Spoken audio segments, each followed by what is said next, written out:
Asking blue pill, red pill, corporate press, I've had my fill. I'm just a simple chap, believing in my own will. Web fire, math, evil, scheming, this is no drill. Haters masked and boosted, but still with no chill. Need to come and take it if you wanna mess with my hill. We've been 3D printing, setting ready for that ghost kill.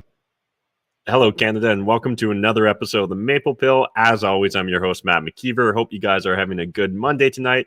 And we've got a full dose or course of the pills tonight. So we'll be going over the blue pill, the red pill, the black pill, the clown pill, and then finally ending on the white pill. Now, there's a lot of stories we could be talking about tonight, and obviously I've just hand-selected a handful of them. Links in the video description down below if you guys want to see any of the stories that we're going to be discussing tonight. But before even jumping into the stories I want to cover with you guys, I quickly just want to kind of touch base on a handful of stories that we won't necessarily be doing a deep dive on in tonight's episode of the Maple Pill. So I'm not sure if you guys have been paying attention, but it seems like, we're continuing to see, second-degree consequences or unintended consequences spilling over from the Ukraine-Russia conflict. So one story that I'm kind of following is, the food shortages that have been talked about for a few weeks now. It looks like we're really starting to see that play out in certain countries. I believe it's Lebanon's one of the countries that is likely going to be, impacted severely in the very near future. As well, the lockdowns in Shanghai. We're going to touch upon that briefly today. But again, if you guys want to go down a rabbit hole, I think it's really worth looking at what's going on in China right now in Shanghai in regards to the lockdowns. It definitely doesn't look pretty. However, one thing I'd be remiss if I didn't bring up here is the number of and I hope they're all trolls, but the number of people that I see posting from, Canadian political Twitter saying see, that's what hard lockdowns look like. Us in Canada, we've never had our freedoms taken away. You guys shouldn't complain. The Freedom Trucker convoy is a scam. It's this, that, or the other. Look at China. I'm just like, no, you guys understand that it's a slippery slope from where we are to China, right? And I have no interest in finding out where on the scale or how far down Canada can slide before finally everyone would be in consensus that, hey, we've gone too far.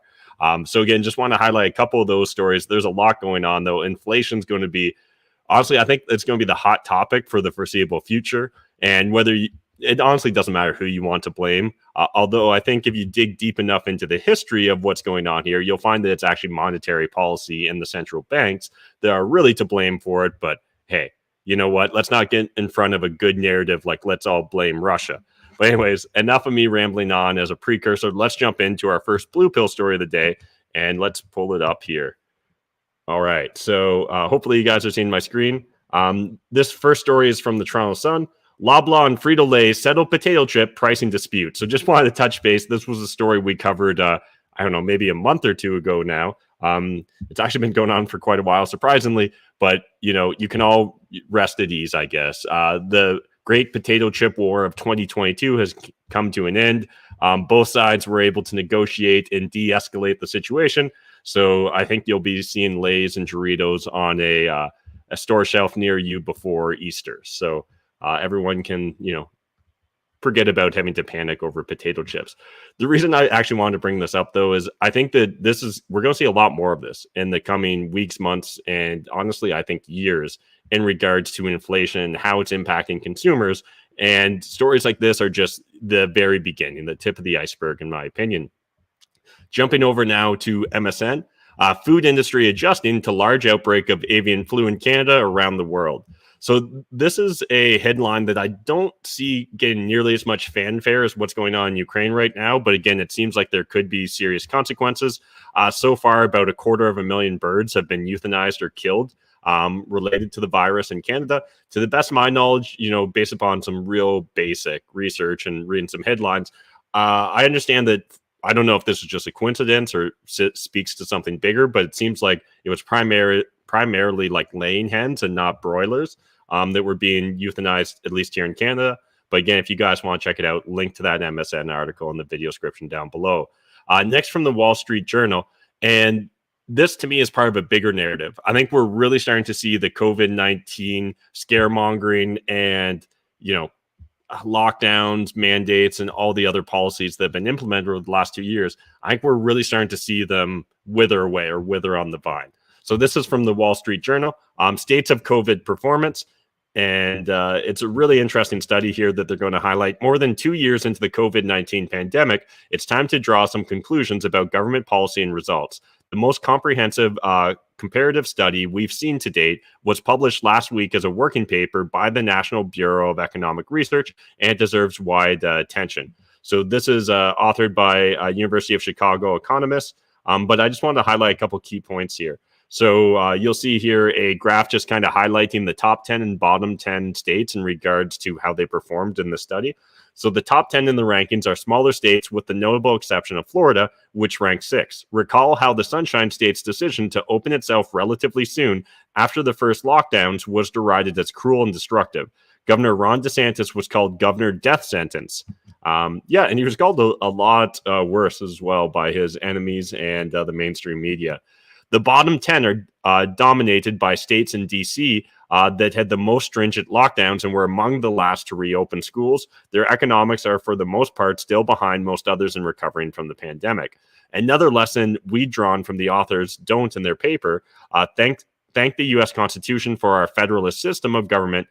States were largely able to implement their own policies. The outcome would have been much worse had Washington imposed a single national policy as dictated by the federal bureaucracy. I think that is important, right? I'm very thankful that we've got at least some edge case scenarios like Florida, like Sweden, that actually didn't just, buy in immediately and wholeheartedly to the entire mass psychosis. Are we allowed to use that word yet? The entire mass psychosis that seemed to grip humanity over the last 2 years, primarily because of our governments and mainstream media and all the fear mongering they were pushing down our throats in regards to COVID-19. So again, I can't help but wonder, how much more in the dark would we be if we didn't have individuals like Ron DeSantis, if we didn't have countries like Sweden that actually stood by their initial, pandemic response plans, rather than just, giving in to all the hype and hysteria and focusing on, just locking down as hard as possible in the hopes that they could out virtue signal their neighbors. And essentially, better safe than sorry seems to have been the narrative over the last 2 years. But that's only a surface level understanding of what's going on here, right? Understanding all these spin-off and unintended consequences, like the mental health crisis, right? We saw overdoses in Canada and the United States, for that matter, as well, skyrocket. The untold economic hardships. And I know sometimes people want to, be like, oh, economic hardships, that doesn't compare to grandma dying. But understand that literally as we see the unemployment rate go up, you actually see suicides increase as well. I don't have the stats handy, but again, feel free to go down your own rabbit hole on that subject matter. Next, the Globe and Mail. Bank of Canada expected to announce oversized rate hike this week. I gotta be honest here, guys. I'm starting to wonder if we will see the 50 basis points. So I know I started off this year saying like, no way are they going to hit the 1.75 percent increase that a lot of bankers were speculating at the start of the year. And when we saw them first really come out like doves, I started naturally gaining a lot of confidence. Now that we find ourselves at this moment in time, I honestly can't tell if we're coming or going from a Bank of Canada perspective. It would not shock me to see them raise it 50 basis points. It would also not shock me to see them raise it 25 basis points. I'd be a little bit more shocked if they don't raise it at all. But at the same time, with all the craziness going on in the world, it does feel like they're being given more and more outs, right? More and more opportunities to blame, whether it's Putin, whether it's the conflict in Ukraine, whether it's just other consequences of all the craziness that just seems to be the modern day these days. So anyways, just want to share that with you guys. Love to hear your thoughts, your opinions. What are you predicting? I'm still going to stick by my guns and say that at most I'm going to see 25 basis points, but I guess sunk cost fallacy here. I want to hold strong at 0 basis points, and then that way I can be the contrarian if it proves true. But again, I would not be shocked to see it actually increase by 50 basis points. But at this moment in time, I still would be shocked if by the end of the year we're looking at 2%, or we're looking at a 1.75 increase from where we started this year. But only time will tell how that plays out. Next from CTV News, infection doesn't protect you. Getting COVID twice more common as immunity wanes, experts say. And so this is one of the narratives that seems to really just be crumbling around at this point, where they're like, you know what, screw it. You're always going to get COVID. We're always going to have COVID. What do you want from me? That's literally kind of the frustration I at least seem to see coming out of some pundits and some narratives around COVID these days. And, I've got a question at the end of all this. Once we kind of admit that it's endemic and COVID's not going anywhere and that zero COVID strategies were a terrible idea from day one, and that a lot of our surplus spending on useless things like field hospitals that we never used, rather than focusing on actually improving, our healthcare system, or focusing on, treatments that might have actually really smoothed the demands on our healthcare system, like that word that starts with an I that I'm pretty sure I'm still not allowed to say on YouTube. I can't help but wonder, do I win a prize at the end of all this if I still haven't got COVID? Because to the best of my knowledge, I haven't got COVID yet. And again, maybe I should be knocking on wood in this moment. I do know people that have got COVID, and some people seem to walk it off. Others seem to be impacted severely. But I mean, if I manage to go 2 years without getting COVID, can I not be trusted with my own health at this point in time? Can I be trusted to make my own medical decisions? Just food for thought on that. I know they're never going to give me bodily autonomy freely, because why would they? But anyways, from the National Post, amid sixth wave, Ontario's top doctor says mandatory masking won't be reinstated now. Ontario's expanding eligibility for COVID-19 PCR testing and the antiviral treatment Paxlovid. So this is interesting. There was the 1 p.m. News announcement that they made today with Dr. Moore, and honestly, I would have put it at a coin flip. Now, this is an election year, so I don't think the Ontario Conservatives want to actively, sink their campaign hopes. So I think that politics is playing a factor here. I can't help but wonder if the circumstances were slightly different, if we wouldn't see them implementing more draconian measures against us again, given the slightest opportunity to do so. But anyways, link to this National Post article in the video description down below. Encourage you guys to check it out. Next from Rebel News, clip goes viral as Aussie sports panel discusses vaccine impact. The candid conversation on the Sunday footy show revealed, if nothing else, that this topic is being discussed within the sporting community. And this is an interesting one. I encourage you guys, go watch the clip if you want to, but I'll surmise it. This is essentially the sort of conversation you'd expect to just have with, like, relatively honest, authentic individuals, like in your garage over a beer, where there's like, I don't know, seems like a lot of people are dying. Yeah, it seems like we can't really overlook the fact that a lot of these people are having heart issues and things like that. And again, it's funny because their language, you can still see they're dancing around it to a certain extent. But 6 months or a year ago, I think that this would have been automatically bannable offenses. And I guess that shows you how quickly the narratives can evolve. So I don't know if we'll see this, further normalized, where, again, people are just going to start talking out about it the same way that we saw Jon Stewart on the Colbert Report. When was it? Like, I don't know, it feels like a lifetime ago now, but who can tell in the era of COVID. But when he came out on Colbert Show being like, I don't know, it seems like that Wuhan lab seems like a pretty obvious reason for why we've got COVID. And then all of a sudden it just was like, oh, okay, mainstream media is allowed to talk about it now. We'll see whether this actually plays out the same way, or whether we'll see, re-entrenching of the narrative after that. Next from Policy Options, and this brings us into our first red pill story of the day, and the trucker protest and the blatant failure of citizenship education. And while I don't necessarily agree with exactly the way they lay out these arguments here, I think there is a couple of things worth highlighting. One, I honestly don't know if this was a major platform of the Freedom Trucker Convoy. I never really came across it when we were discussing it and showcasing it, but the idea of replacing Canada's elected government with a unity committee of the Senate and Governor General, again, wouldn't surprise me if some people bandied that about. But I don't see why, taking one set of politicians and replacing them with another set of politicians that weren't going to be elected on in the moment information, why that would have really, caused us to expect any change in policy. But what is interesting here, and I think did become apparent, regardless of which side of the aisle you're on in regards to the Freedom Trucker Convoy, is a lot of Canadians, and hey, I'll admit it to a certain extent, myself included, aren't fully aware of how Canada works. And so I think that that's important for us all to understand. Now, the one thing that I guess I disagree with sometimes when I see these op-eds and these opinion pieces around essentially how to treat the issue is their answer is like, we need to educate Canadians that they don't have freedom of speech, that they don't have, all the freedoms America has. And I guess I get why they're saying what they're saying, because it fits within their preferred worldview. But I would argue, if Canada really wanted to keep freedom at bay, to make sure Canadians didn't get, drunk off of the ideals of the American Revolution, you probably should have made an iron curtain when it came to content over the last couple of decades, because understand, a lot of us Canadians grew up on American television, and that means a lot of American social norms and beliefs also spilled over into our collective consciousness.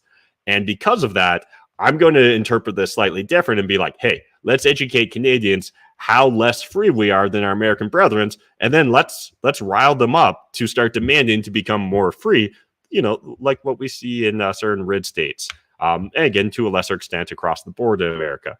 So again, I don't disagree with their perspective here, but essentially their overall goal here of just educating Canadians to not want freedom the way Americans have it, I'm less interested in that.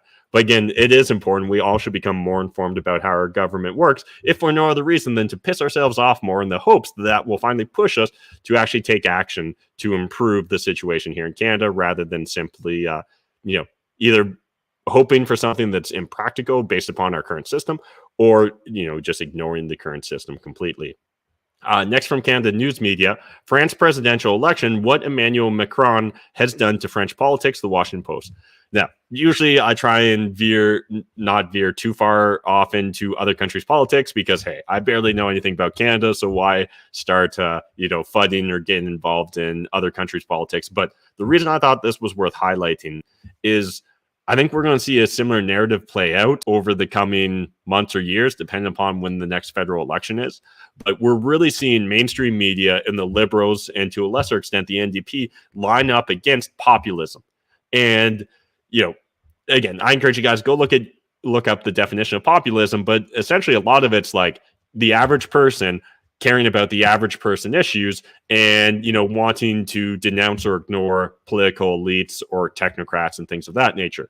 And this is what we're seeing play out at scale right now in France. And to see Pen essentially gaining so much traction versus Macron is very telling. And again, the way the mainstream media, both in France and Europe, as well as over here in North America, chooses to frame this entire issue, again, it's very telling, right? It's usually demonizing populism, demonizing these fringe right-wing individuals, rather than actually looking at and, understanding that, hey, the average person's actually pretty frustrated with how you run their country. And the average person believes that they actually sort of matter, and that they're not just, one more budgetary item on your list of policies, right? Like, these are actual human beings that actually want to be left alone to a certain extent and free to go about doing their day-to-day business, rather than simply being, carrot and stick into any and all policies you believe are important, right? Whether that's things around COVID and mandates and lockdowns, whether that's around climate change and enforcing certain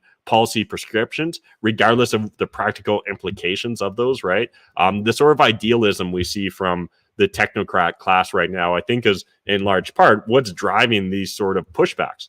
And again, I expect that we will see a wave of populism take over Canada. The only reason I could see that falling out is if literally Canadians just get so bored of the status quo over the next few years. But again, if anything, if we don't see an election until 2025, whether that helps out Pierre Poilievre or Max Bernier, I think one of those two politicians will likely be a lot better for it.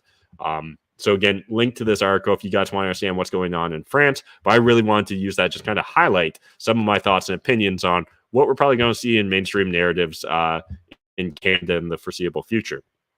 Next from Spencer Fernando, Gibault's remarks show higher gas prices are the deliberate goal of Liberal government policy. And so don't take our word for it. Let's just listen.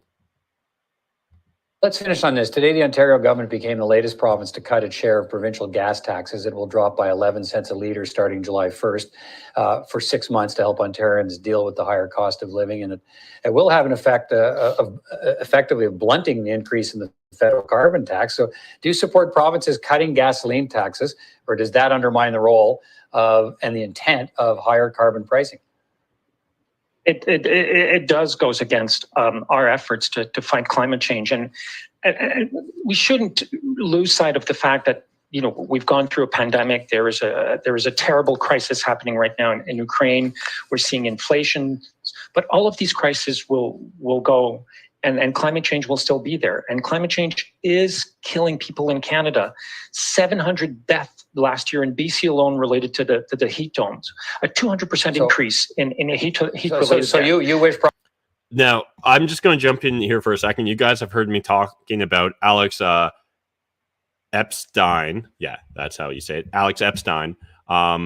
And essentially his work showing that, at least for the world, I haven't dug into Canada specific information, but I understand that climate actually warming, he argues, is a net benefit for humanity because we actually see less total deaths from heat exhaustion and things of that nature versus the cold.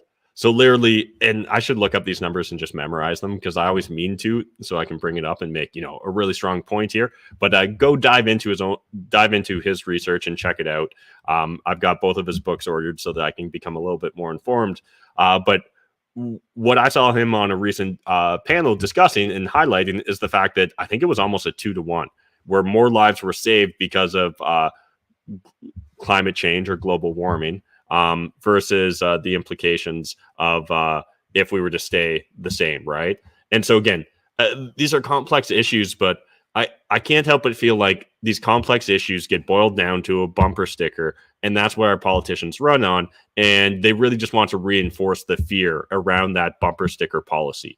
And it feels like it's playing out right now. In my humble opinion. And again, what ends up happening is we got a spammer in the chat. Let's delete that immediately. All right, there we go. Chat should be a bit cleaner now. Where was I? But yeah, these bumper sticker policies, again, because we become so beholden to a single narrative or a single catchphrase, it feels like we see politicians, bending policy to such weird extents that we end up with Germany, where they're not going to build more nuclear, but they also want to go green, so they can't use their own petroleum based reserves, right? So things like coal or mainly their own coal, but they can depend upon other foreign countries, right? Like Russia. And this creates weird dependencies and then ends up creating these geopolitical situations where you've got arguably the US and NATO and Russia politicking over whether to get pipelines through Syria or pipelines through Ukraine, and both sides, it ends up just everyone's worse for it. At least from the average day citizen, I'm sure it works out, wonderfully for the oligarchs. But for the average citizen, whether it's a Ukrainian, a Syrian, or even a German in this matter, it actually isn't really about saving us, is it? It's about just forcing us to follow their prescribed policy, regardless of the consequences. Next, from the South China Morning Post, Professor Nathan Loster says Vancouver's China money fears mirror Nazism. He just made millions selling home to China money lobbyists. Interesting, right?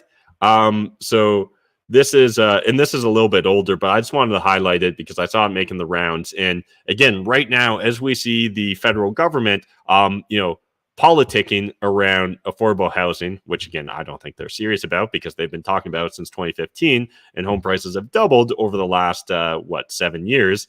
So again, how serious are they really taking it? But understand that it's actually really easy to capture our institutions, our experts, our technocrats, our politicians. And I don't know when it'll come out, but I personally believe that whether it's a week from now or a couple decades from now, we're going to look back on a certain period in time in Canada, and present made up of that time, where we're going to find out that a ton of politicians, a bunch of policymakers, a bunch of administrators, all, got lucky in real estate and actually sold their properties for far more than fair market value to speculators and other individuals who, just coincidentally also happen to agree with the policies and politics of the individual profiting from it. So UBC academic Nathan Loster says the role of Chinese money is exaggerated and a moral panic, testifying in lawsuit aiming to axe Vancouver's foreign buyer tax. But at the same time, he was selling his home for $3 million, US $2.3 million, more than double its valuation to two of the city's top China money lobbyists. Again, if you guys want to go down a rabbit hole, you need to. I implore you guys, for the love of God, please read Sam Cooper's Willful Blindness. You've heard me recommend it about 1,000 times now. Make this the final time to actually go and read that gosh darn book.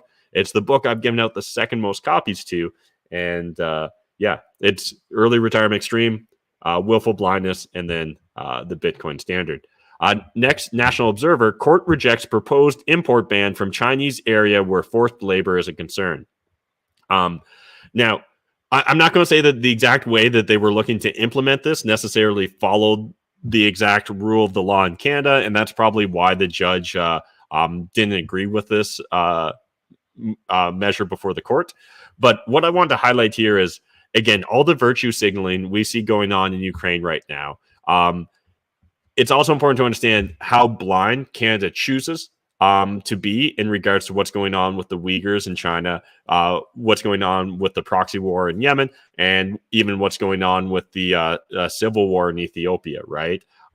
There are mass tragedies occurring every single day in this world, and yet literally our elected leaders and elites just I'd like to give them the benefit of the doubt and say they just throw a dart, and wherever it hits, they choose to make that the moral crusade of the era. But it really isn't, right? It's where a lot of their vested interests, a lot of their vested donors' interests, and other related shenanigans all tie into, in order for them to decide that the Ukraine's the most important, right?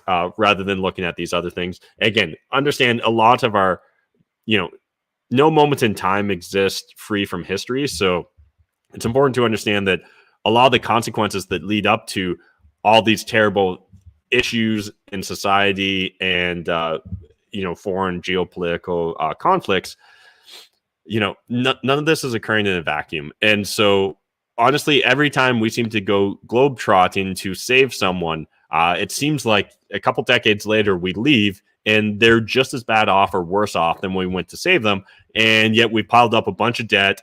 We've also managed to get some of our own people killed. And the only people that seem to really be better for it is the war profiteers, right?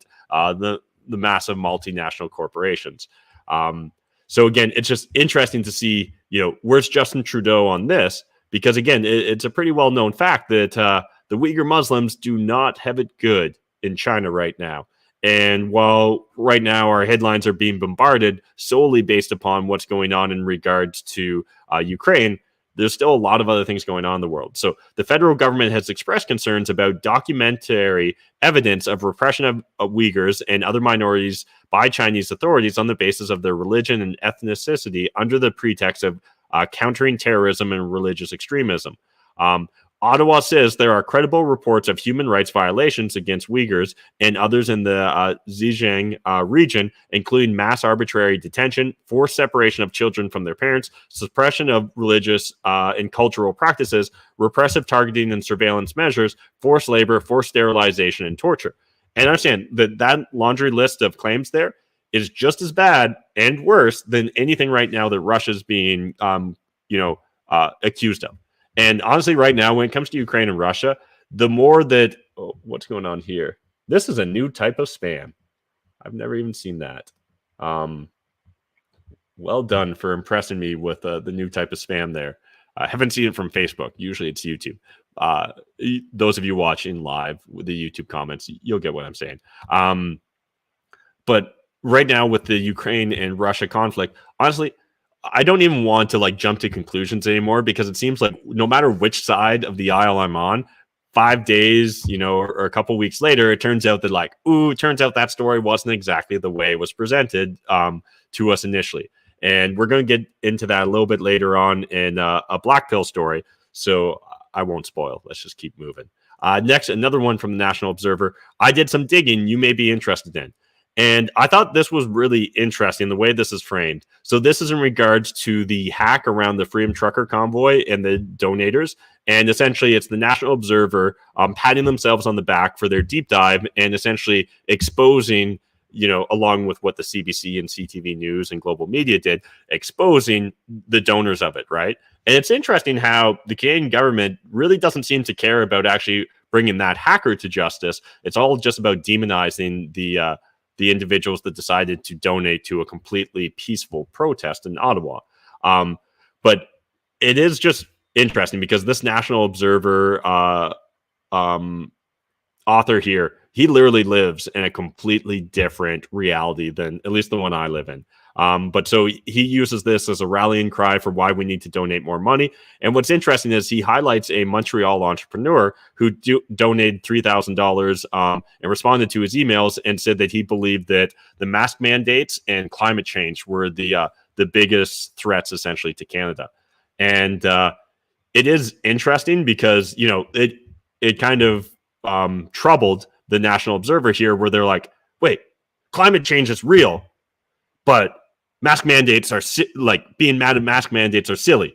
And so essentially they talk about, oh, it's not that this person was a complete moron, it's that they got, captured by disinformation. But again, it's important to understand what was yesterday's disinformation is today's story correction, right?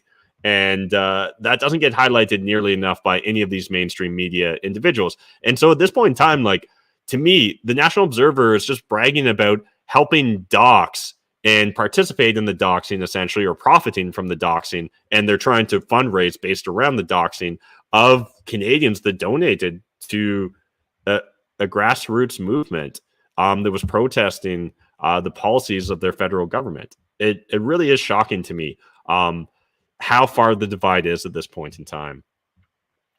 Next from the Post Millennial, the Daily Beast retracts false allegation about Jack Posobiec Disney tweet. Quick, love to hear everyone's hot take. What's your opinion on Jack Posobiec? Is he a freedom fighter fighting the good fight, or is he a Fed poster that actually is just trying to bait you into QAnon? Let me know in the comments. But this seemed bizarre to me. So my understanding is that he literally got a 12-hour ban on Twitter for posting this, boycott groomers. And so obviously this is a parody of the Disney logo because, Disney's essentially proud of their grooming techniques these days. And some people are frustrated by the fact that, the mainstream media, the Hollywood institutions and the Hollywood elites and your politicians and your teachers and education system these days all want to groom your children.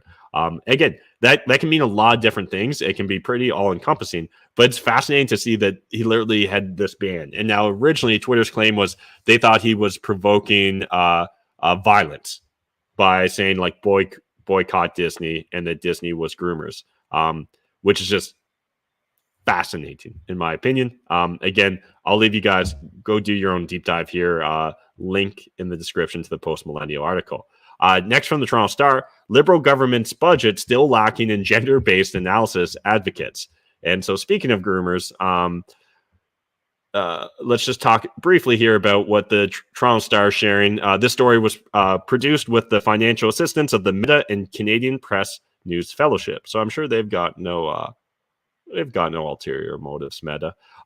Sorosi says the budget was vague about how some initiatives would be implemented and would involve equity-seeking groups, such as the federal LGBTQ action plan. You know what? How about let's just get rid of all government spending? Doesn't that seem like the fairest equity that we could possibly say? It's just like, hey, you know what? Government's just going to stop spending until we get a balanced budget. Everyone can just go fuck themselves and be responsible for themselves, and let's call it a day. That's the sort of equity I could get behind. Next from Blacklock's reporters, and this is going to pull us into our first red pill story of the day, or black pill, I should say, of the day. Government eyes quarantine cops. Yeah. Proposal under initial discussions would see federal quarantine inspectors gain police powers to ticket scofflaws.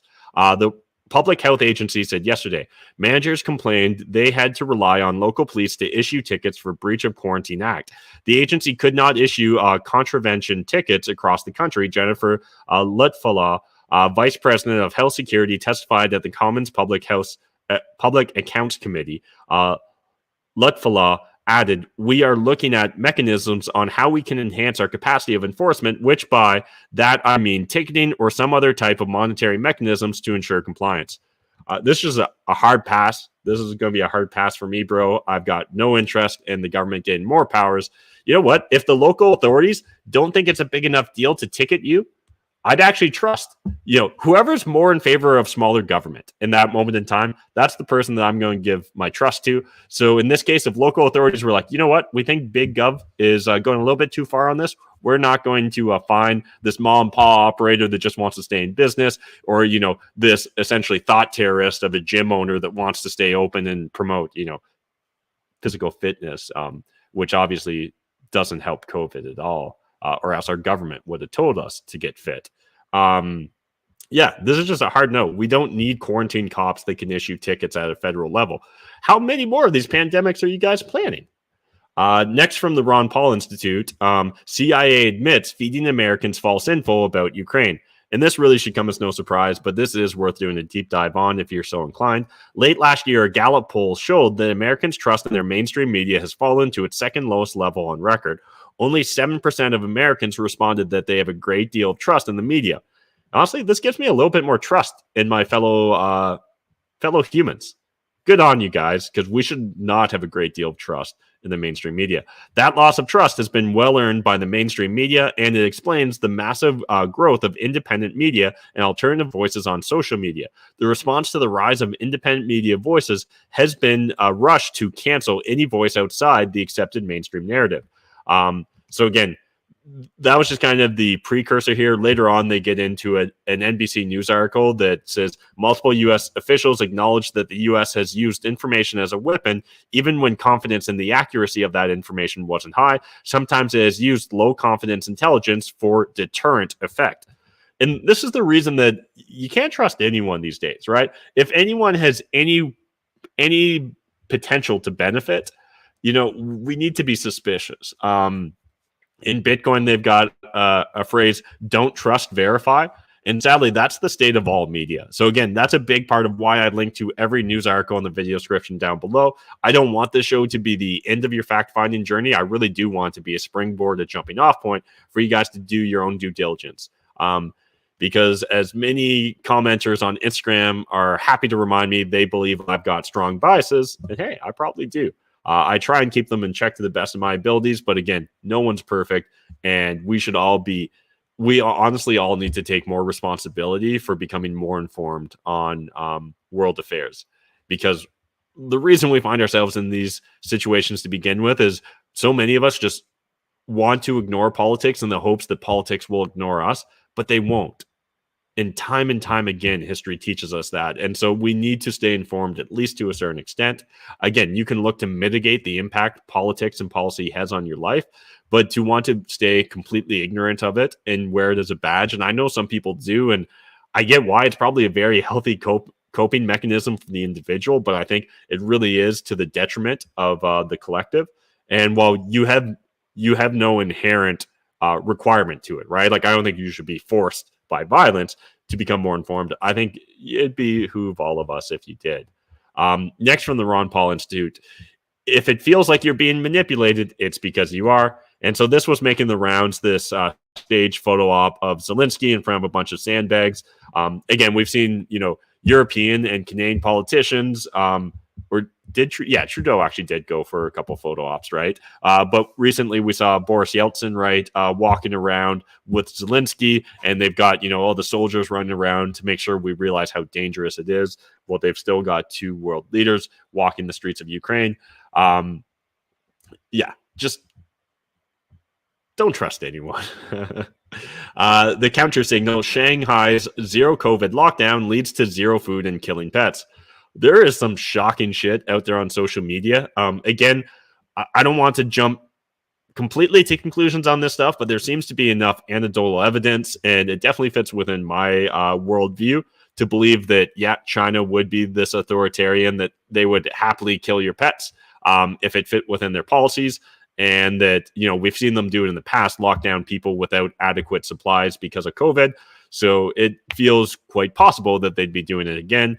And it seems like the people of Shanghai don't enjoy just being starved in their houses. So this is a pretty thorough breakdown of what's going on. Again, spend a little bit of time on Twitter or Instagram. You'll probably be exposed to some of these stories as well, but it's very interesting to see this play out. And I'd like to believe that my line in the sand would have been way before this, and I would have stood up and refused to comply. But I don't think any of us know until we actually find ourselves in that situation. And that's why I'm so grateful for so many of my fellow Canadian citizens that did stand up and speak out at the Freedom Trucker Convoy. Because, again, do I believe that they would have implemented this today in Canada? No. Do I believe that they would if they could? Yeah, I kind of think they would. And I believe it's certain, game theory dynamics, such as common knowledge, that are helping keep our government in check, at least to a certain extent. And I believe things would be worse if they didn't fear us, right? If the politicians, if the elect, if the powers that be don't fear the citizenry whatsoever, they will do unimaginable evil to those citizens. Next from the post-millennial, watch Justin Trudeau warns against over-nationalism. For these values that have been undermined over the past years with a rise of authoritarianism, with attacks on the social cohesion because of excessive populism and over-nationalism, Trudeau says. So again, just remember, guys, nationalism, good for Ukrainians, bad. And that really is your cheat sheet to understanding modern politics, it seems like in Canada. So when Canadians and friends from around the world stand for Ukraine, we are standing for Ukraine. But we are also standing for ourselves, for these values that have been undermined over the past years with a rise of authoritarianism, with attacks on the social cohesion because of excessive populism. And okay, I can't go on any longer because it literally just feels like half the time whenever he speaks ill of someone now at this point in time, I believe it's just Trudeau projecting, right? Projecting his sins upon others. If the almighty Trudeau is capable of doing these things, then surely the plebs must be 10,000 times worse than I am. At least that's how it works in my head. Because I don't understand how he can say this shit with a straight face. But again, he was an actor. So moving on. This is a story you guys didn't need to see, but I accidentally saw it. So I thought I should really force you guys to be aware of it as well. This is from the Toronto Sun. People would prefer a threesome with a robot over a human. Study. Honestly, I didn't scroll past this. This was enough. Seeing this man fondle a mannequin, I think it is. But maybe it's a robot mannequin. But yeah, here we are, guys. This is your brave new world. Can't make up these clown pills. All right, moving on. Let's get into a white pill story. This is from the Brownstone Institute. Really encourage you guys to check it out. I've been a big fan of Jeffrey Tucker's writing for a long time, and I believe he's one of the pillars of the Brownstone Institute. So fantastic. Think of it as like Austrian economics, libertarian worldviews. More than 150 comparative studies and articles on mask ineffectiveness and harms. And so again, the reason I'm going to call this a white pill is because, hey, you and I have known for a while that masks are all just theater and charades.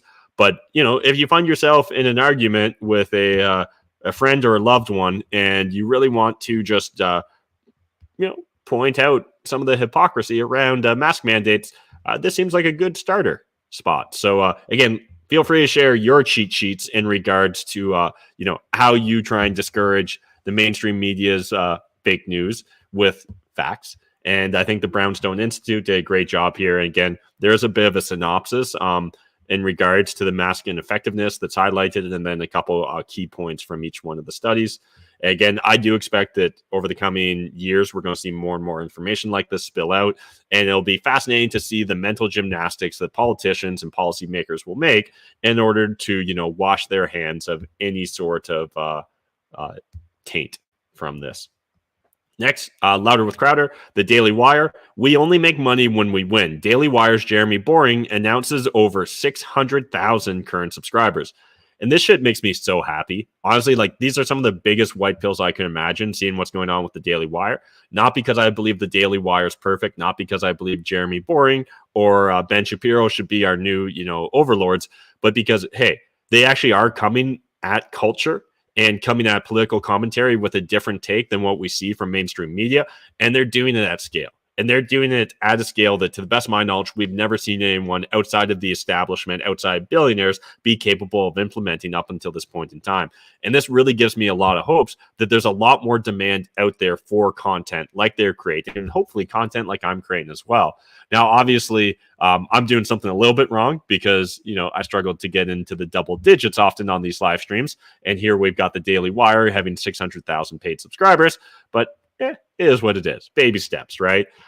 What do the stats look like for the media company? It boasts a subscriber base of 600,000, bringing in close to 150 million annually, which it uses primarily to invest back into the content for which subscribers are paying.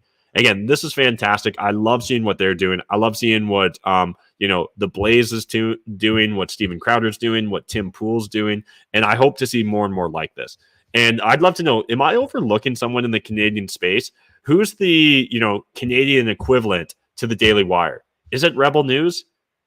Is that the best we can do? Am I maybe judging Rebel News unfairly? Do you guys think I should give Ezra a little bit more leash or a little bit more leeway in regards to that? I would really love to see someone really carrying the banner. And again, I'm glad Rebel News exists. And I think that for what they do it well, and it's important. But I'd love to see something bigger.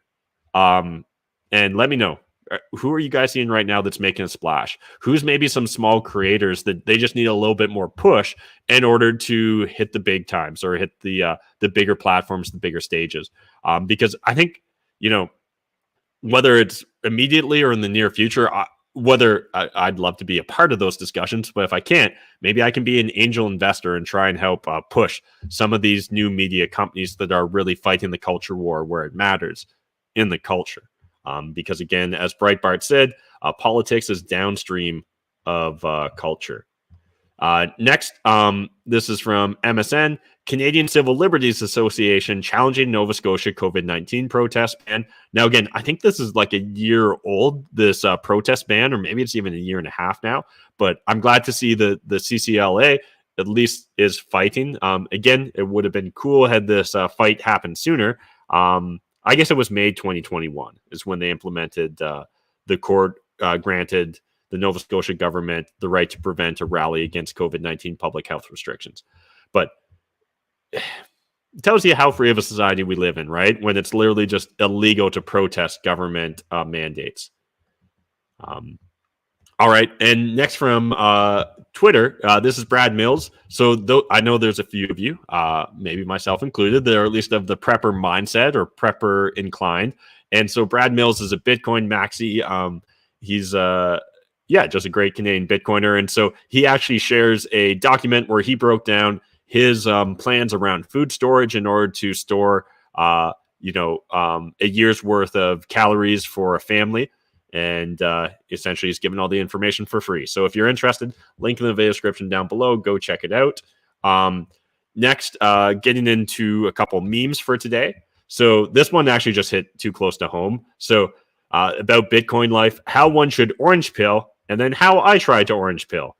And so it's one, person serving it on a silver platter, and then someone throwing an axe at a non-orange pilled person. I need to do better. I need to become more convincing in my arguments for Bitcoin rather than just don't be retarded and stack sats. But again, that's sometimes literally how I feel. And then wanted to share one other one in case you guys aren't into Bitcoin, but you totally should be, bro. I'm actually really loving Bob Moran and his Bob's cartoons on Twitter, so I encourage you guys to check it out. But I'll leave you to figure out what you associate this character with. But hi, kids. My pronouns are safe, effective. What are yours?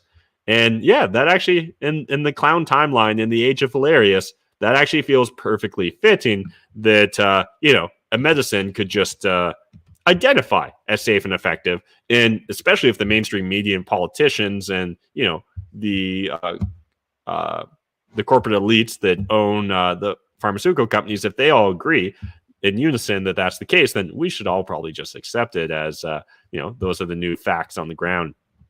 So anyways, that's it for tonight's Maple Pill. I hope you guys enjoyed it. It is Monday, so we're going to be doing an episode of Mailbag Monday. I haven't got any mail, so again, reminder, if you guys ever want to send me some mail, link in the video description down below.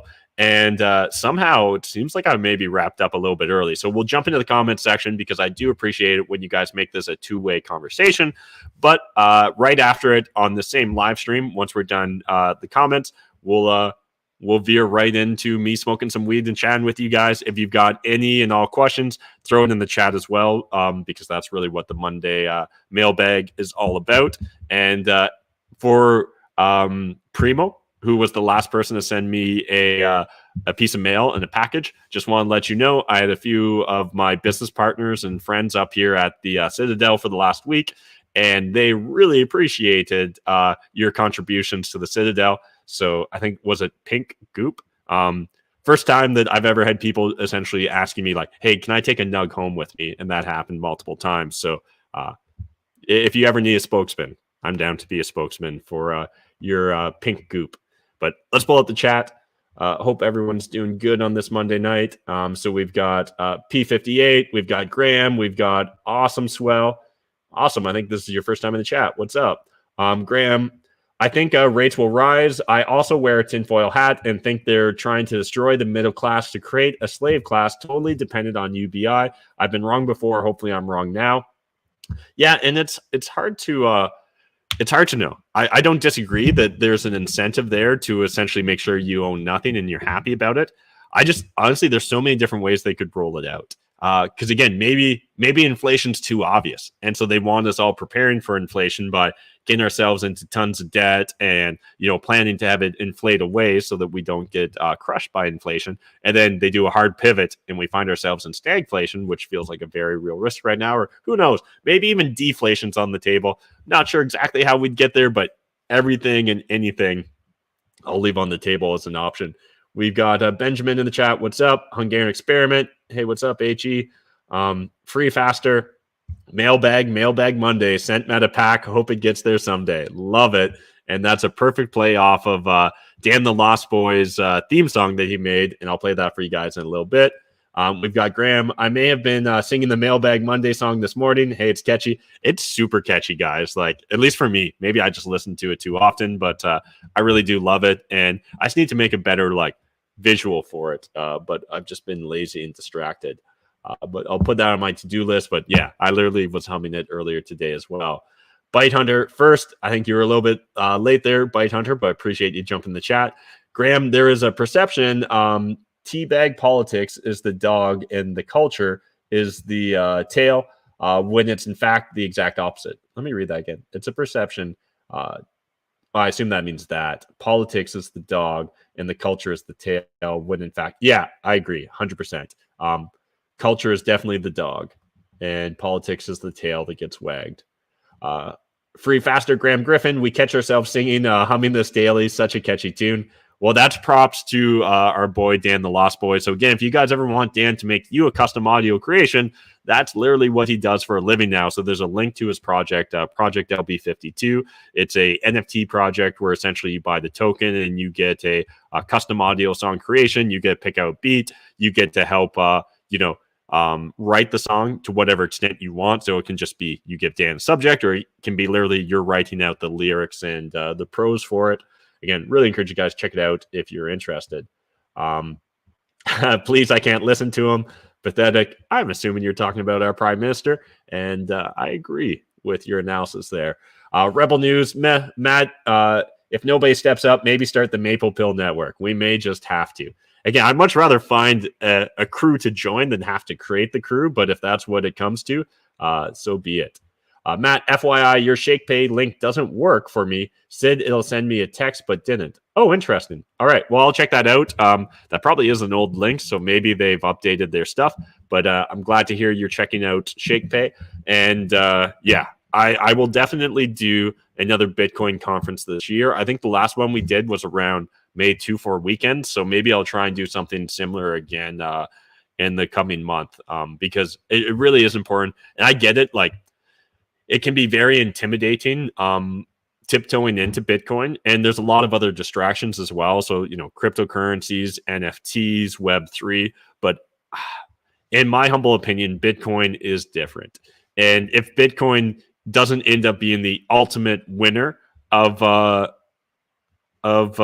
store of value, I think that it'll be a slow enough transition that anyone that stacks sats will still be better for it, and they can always move into an alternative afterwards. Right now, just know that fiat is not the play. That is not the play, bro. No, Canada Post sucks. Again, they're the best mail service we've got up here, but yeah, they're not perfect. But hey, at least now I can go into the mailroom without wearing a mask, so that's good, right? I'm thinking there's probably a good market for Trudeau's face dartboards. Just a random thought. Yeah, you could be onto something there, Tara, and I wholeheartedly agree with you. I could see that being a lot of demand, but you probably want to make that product sooner than later, because pretty soon that'll be some sort of hate speech that they'll be able to incarcerate you for, because that's the Canada we live in. Anyways, hope you guys enjoyed this episode of the Maple Pill. If you like what I'm doing, smash the like button, hit subscribe. Really appreciate the fact you guys got me to 1,000 subs. So you know what? Just thank you guys. Really do appreciate that. And if you want more Matt McKeever in your life, you can check me out, Matt McKeever Unfiltered on Instagram. I'm also on Twitter, Matt McKeever85. And join the Discord. That's honestly the best way to connect with me or other individuals that are in kind of this extended Maple Pill community. So there's a link to the Problems or Profits Discord in the video description down below.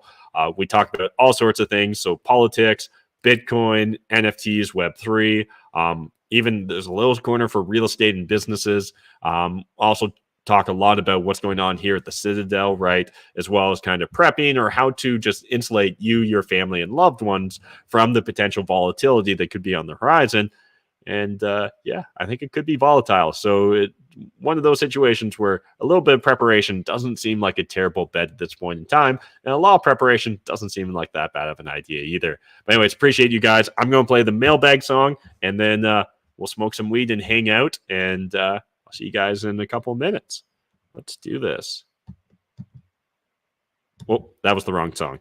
Wrong button. Let's find it here. Welcome to the Mailbag Monday show with your host, Matt McKeever. Let's open some mails, leave some smoke trails. Mailbag Monday. Send Matt a pack and it's gonna be a fun day. Mailbag Monday. Send Matt a pack, live stream every Monday. Mailbag Monday. Send Matt a pack and it's gonna be a fun day. Mailbag Monday. Send Matt a pack, live stream every Monday. Welcome to the live stream. This is Dan the Lost Boy with Project LB52 and Space Monkey Fight Club. Get your avatar and custom song today.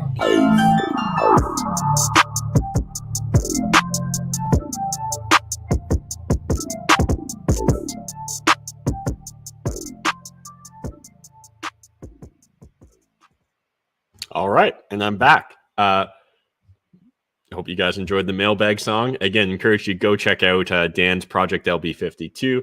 I am one of the founders in it, so I'm totally biased, but it's worth checking out if nothing else. And maybe we'll go over and check out the website in a little bit. But I just realized I accidentally didn't mean to skip over your comment here, Diana D, but the turd has the most punchable face I've ever seen. And I just felt like I'd be doing everyone watching this a disservice if I didn't share your chat. So appreciate you jumping in there. We've got Sean Sound here as well. What's up? And yeah, if you guys got any questions, any comments, jump in that chat right now. More than happy to take them. Otherwise, we'll just hang out for a little bit. Again, I don't have any mail, but you guys can always send me a piece of mail. Again, it doesn't need to be anything. It can literally be a postcard, handwritten letter. You're just going to need to cover the postage on it. That's all. And again, it's kind of fun. I know Steph often or Steven often watches this, and he sent me a coin he found in one of his rental properties. I still keep it on my desk just because it's kind of fun and cool. And I got this little bong here tonight, so ended up buying the new bong. I threw out whenever I move. I don't know if you guys do this, but I essentially just like throw out all my old bongs because I'm not really a responsible adult, and like I don't regularly clean or switch them out the way I should. So it's really just like like a hermit crab. I know when it's time to move on when my bongs get too dirty. So bought a new bong and just this nice little handy guy, because sometimes, you know, a full joint is a lot, particularly when I'm trying to communicate with people on the internet. But otherwise, I've got a little bit of Primo stuff right here. So got that in the bong, and we'll take a rip. And yeah, jump in the chat, guys. Share your thoughts, your opinions, and we'll hang out for a little bit. What's everyone's thoughts on Canadian real estate? Still going to go up? Do you think we're going to see it cool off? Do you think that the federal Liberals' policies that they laid out in the Canada 2022 budget will be enough to cool the market? Do you think that if we see a rate hike on April 13th, that particularly if it's 50 basis points, that'll calm things down? I know I'm seeing from some influencer realtors in BC or in Vancouver and Victoria and the GTA, they seem to be experiencing a cool down in the market. I've heard other anecdotal stories, but again, it's not the first time we've heard that things are cooling down when it ends up being like, oh, no, it was literally just Canada catching its breath so it can go on another real estate bull run.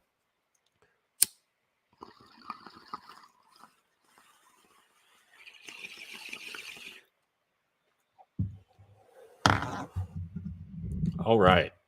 Let's see what's going on in the chat. We got Dragonfly. What the fuck is wrong with your hair? I don't know if anything's particularly wrong with it, but if you're referring to the fact I've got a top knot, I mean, maybe 1 in 5 episodes I don't wear a hat, and thus a top knot is worn.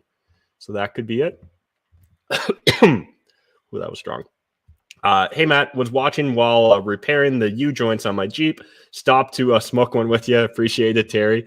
And, you know, hopefully you didn't smoke too much, because those U-joints are probably important. But appreciate you joining in. Seems like the chat's a little light right now, so I'm just going to pull up a couple of websites, and we can kind of check out, hang out, see what's up. See, you got a bunch of Twitter notifications as well, but I don't know if that really means much. All right, let's pull up the Project LB52 website.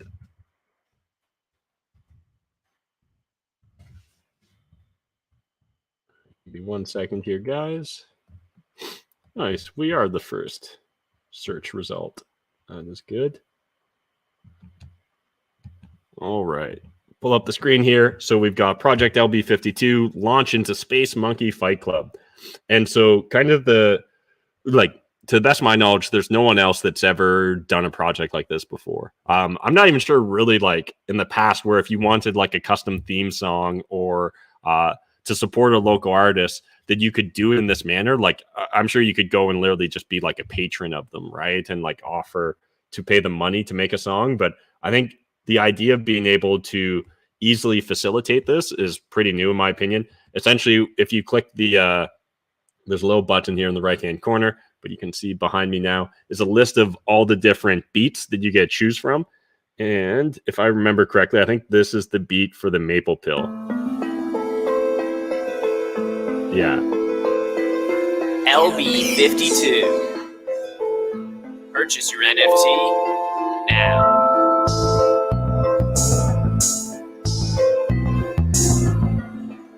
So again, you can check it out. Essentially what happens is, you know, you buy your token, you work with Dan to create your custom audio creation, which means select a beat from this. Dan does the vocals. He'll either write it, or you can write it, or you guys can co-write it. And by the time you're done, you literally own the commercial rights to that song. So, you know, if you're a great songwriter and if you believe Dan's a great artist, boom, you could be the next, I don't know enough about music to like say someone that wrote, you know, hit songs. Kanye wrote a lot of hit songs for Jay. You could be the next Kanye for all I know. But yeah, it's a really unique project. I know there's a lot of things going on right now in the NFT world that just are straight up scams or Ponzi schemes and things of that nature. And while it can be fun to go into the crypto casino and gamble, I'm sure most of us aren't above it. You're not necessarily directly participating in like promoting art per se. You're also like other than straight up speculating, you're not necessarily able to influence the project the same way. So I really do believe this is a unique project, and very proud of my participation in it. So encourage you guys to go check it out. And if nothing else, you can listen to a bunch of cool beats. All right. Oh, got a few chats here. Appreciate people jumping in. We've got Rob, nice man bun. Appreciate it, Rob. Canada Post does suck. Maybe by next week. Well, again, if you send me mail, I'm sure it'll eventually get here free faster, and I definitely appreciate it. Housing seems to be very cooling down. Our neighbor has been struggling to sell their house. Been 3 months now. Interesting. Appreciate you sharing that, Farzana. 1 week, not enough to deliver the letter. Yeah, that easily could be. Graham says, Canadian real estate reminds me of Greece right before 2008. I recall reading an article about how cab drivers were bragging that they own 3+ properties and didn't have any room for added expenses. Yeah, I can't necessarily comment about Greece particularly, but obviously like movies like The Big Short come to mind. I followed to a little bit less of, like, probably to the same extent you followed Greece. I followed the Irish market a little bit. And again, there was all those like the pig countries, right? Portugal, Italy, Greece, Spain. I felt like there was 2 I's. Oh yeah, Portugal, Ireland, Italy, Greece, Spain. So yeah, all of them had very frothy real estate markets. They again was driven by cheap debt and monetary policies, primarily caused by, you know, the this is a real high level understanding, double entendre there, but essentially like caused by the ECB monetary policy, right? And like, while that's not a perfect analogy here in Canada, because like the Canadian bank can actually, or the Bank of Canada, I should say, can actually directly implement policy that presumably is in the best interest of Canada, where in the ECB, you're kind of dealing with like a greater group than any individual country. And so because of that, it's hard to get like, again, the immediate reactions or policy prescriptions that you would want in order to like look out for the best interests of your individual country rather than like a conglomerate of states. So, yeah, again, you know, if you buy into the talking points and stuff from a lot of, I probably don't need the screen share here, but if you buy into a lot of the talking points and items from Canadian real estate bulls, they'll tell you, you know, we've got world-class cities in Vancouver and Toronto, and that we're a safe haven for foreign investors, despite the fact that, you know, at different moments in time, we'll say as a country that like foreign investors don't have a big impact and we need to tax foreign investors, and it's racist to tax foreign investors. And we want all the immigrants, but, you know, no foreign investors. There's a lot of competing narratives around the Canadian real estate market. You know, if I don't think Canada's real estate market will likely correct in isolation, I guess is my honest take on things. So if we see the world economy correct, if we see, you know, the US enter a recession, or an extended recession, again, depending upon exactly the metrics you follow, then I would really suspect Canada goes through some pain and would experience a decent real estate correction. But if the entire world just stays punch drunk and just keeps stumbling forward, I don't know if you guys remember, but I'm pretty sure it's like the first video I shot, I think after COVID was announced, other than we maybe did like one kind of joke video. But I think the first like real video I did after COVID was announced on the Canadian Real Estate Channel, I made an analogy, and I'm pretty proud of the analogy, so I'm going to repeat it. But I thought it was pretty good, of essentially that like our form of crony capitalism, in my opinion, is like a prize fighter that's been an old prize fighter that's been, you know, taking a lot of hits, but they're still standing on their feet, and they're good at standing on their feet. And so while you would maybe expect others or a lesser opponent to go down immediately, I think that we've got a few more, like, whether it's rounds or hits that we can take before we finally go down. Again, under hyperinflation scenarios, anything's possible. Maybe real estate never corrects. But again, that is still a, like a, if we met like the true definition of hyperinflation, like that's a catastrophic economic event that few countries, to my knowledge, are ever able to return from, right? Especially if they experience it for any sort of length. Yeah, if somehow magically like Russia comes out of what just went down, that might be an example, right? Because they would have hit the, like, just with their currency devaluation so fast, they probably would have experienced hyperinflation over that very short period of time. But now it seems like the ruble's rebounded to a certain extent, and they've reduced some of their capital restrictions, to the best of my knowledge. Well, yeah, I don't know. We'll see. We will see what happens with the Canadian real estate market. And again, it's been very good to a lot of people for an extended period of time, and it may continue for an extended period of time. No one's got a crystal ball, myself included. Terry, things usually work out well if I smoke a bit. I've also done new joints. Awesome. Stupidly just right next to the send on my tab. No problem. Graham saying, when Greece crashed, they needed money from the ECB, which put bail-in stipulations on the funds. I think Canada quietly added bail-in laws on the books around 2010. Bail-in equals banks take deposit funds. Yeah, we've got something. Honestly, it's been a long time since I looked at that stuff as well in Canada. And while like there's economic consequences to that, again, it's like the complete lack of confidence in the system that drives all these issues. Like if everyone was just willing to be blind or stay confident, a market can stay irrational for an extended period of time as long as there's enough base support for it. So I think that like with Greece and those other countries, they couldn't necessarily flex in the way a more like monetarily sovereign country could, in regards to like how they're going to treat capital or capital restrictions and stuff like that in their individual currency, rather than like participating in a union for one currency like they did in Europe.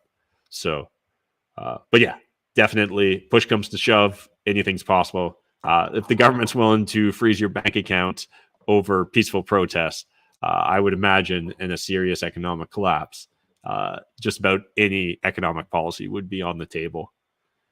And it's not necessarily an encouraging thought, but it's true.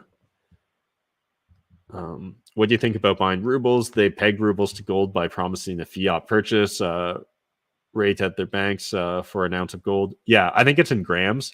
And again, that's even telling, right? Because back in the day, the standard base was ounces, but I see it like a sort of backdoor gold standard. Yeah, the only thing is like, you know, what's to force Russia from holding their word, right? Like you can only pull that trump card once or twice where you can be like, it is gold backed. It's not gold backed. Again, you might literally get one do-over with the way, I don't know, just our economic systems seem to work these days. But after the one do-over, I don't think it's like a serial trick that you can pull. So I don't know if I trust Russia on a long enough time horizon, particularly if the U.S. is hell bent on regime change, and either Joe Biden is, you know, accidentally letting it slip consistently that the U.S. administration wants regime change in Russia, which, like, again, at that point in time, if Putin is looking at like a true existential crisis, not just for his country, but for his personal existence, you know, would he go off the gold standard if he thought that would buy him time? Yeah, I would suspect a lot of people would do so.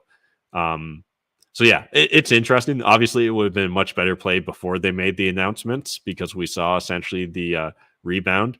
I think for me, the perceived upside is still relatively limited right now.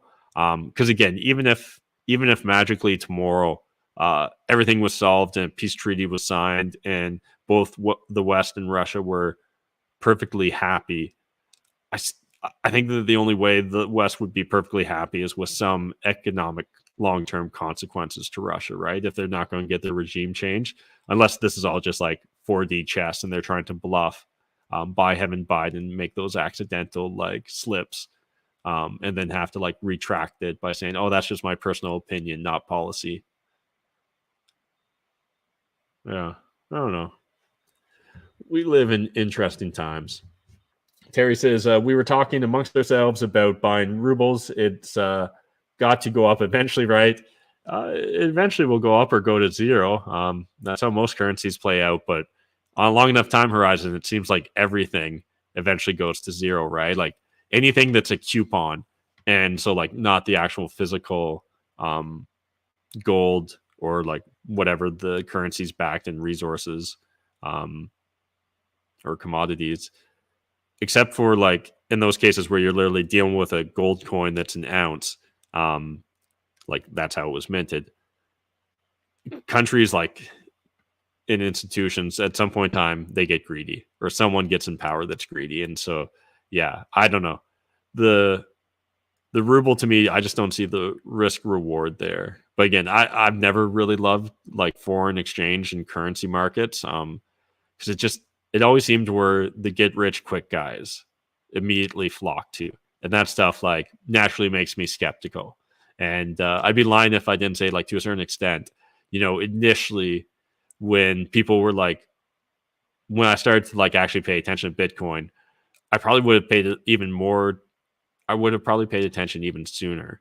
Had I not seen like some people, and again, they weren't pushing like actual Bitcoin, but they were pushing like trading schemes or altcoins and stuff like that. But I think for a lot of us, when we first get exposed to the concept of cryptocurrency or Bitcoin, it's easy like to lump sum them into the same category rather than understanding them as fundamentally different. So yeah, I don't know. I'm sure people will make money trading the rubles. It just won't be me. All right, cool. Well, I appreciate you guys hanging out with me for another Monday night marijuana. How'd that go? The old one. Matt McKeever Monday Marijuana Madness episode and Mailbag Monday episode. Appreciate you guys. I hope you're having a good Monday. I think I'm going to wrap up here though. And again, smash that like button, do all that stuff if you haven't. And we'll be back tomorrow, same time, same place, 7 p.m. Eastern Standard Time. Thanks, guys. Welcome to the Mailbag Monday show with your host, Matt McKeever. Let's open some mails, leave some smoke trails. Mailbag Monday. Send Matt a pack and it's gonna be a fun day. Mailbag Monday. Send Matt a pack, live stream every Monday. Mailbag Monday. Send Matt a pack and it's gonna be a fun day. Mailbag Monday. Send Matt a